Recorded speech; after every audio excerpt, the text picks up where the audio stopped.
PG medical ప్రవేశాల్లో AP ప్రభుత్వం జారీ చేసిన ఎస్సీ కుల ధృవపత్రం తెలంగాణలో చెల్లుబాటు కాదని ఈ రాష్ట్ర హైకోర్టు తేల్చెప్పింది. కాళోజీ యూనివర్సిటీ వాదనతో ఏకీభవిస్తున్నట్లు తెలిపింది.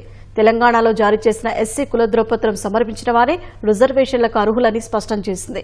ఏపీ ప్రభుత్వం జారీ చేసిన ఎస్సీ కుల ధృవపత్రం ద్వారా రిజర్వేషన్లు కల్పించేలా ఆదేశాలు ఇవ్వాలని దాఖలైన పిటిషన్లను కొట్టివేసింది.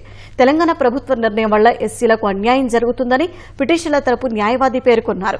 ఇటీవల తెలంగాణ హైకోర్టు ఇచ్చిన ఉత్తర్వుల కారణంగా పిటిషనర్లను స్థానికులుగా పరిగణిస్తున్నప్పటికీ కాళోజీ వైద్య విశ్వవిద్యాలయం వారిని ఎస్సీలు గుర్తించే రిజర్వేషన్లు కల్పించేందుకు అంగీకరించడం లేదన్నారు. ఏపీకి చెందిన ఎస్సీలు తెలంగాణలో రిజర్వేషన్లు కోరడం సరికాదని యూనివర్సిటీతో పాటు తెలంగాణ ప్రభుత్వం తరపున వాదనలు వినిపించిన అడ్వకేట్ జనరల్ ఏ సుదర్శన్ రెడ్డి తెలిపారు. మరో రాష్ట్రానికి చెందిన ఎస్సీల పిల్లలు వలస వెళ్లిన రాష్ట్రంలో కులం ఎస్సీ కాకపోతే రిజర్వేషన్లు వర్తించవని సుప్రీంకోర్టు తీర్పు ఇచ్చిన విషయాన్ని గుర్తు చేశారు.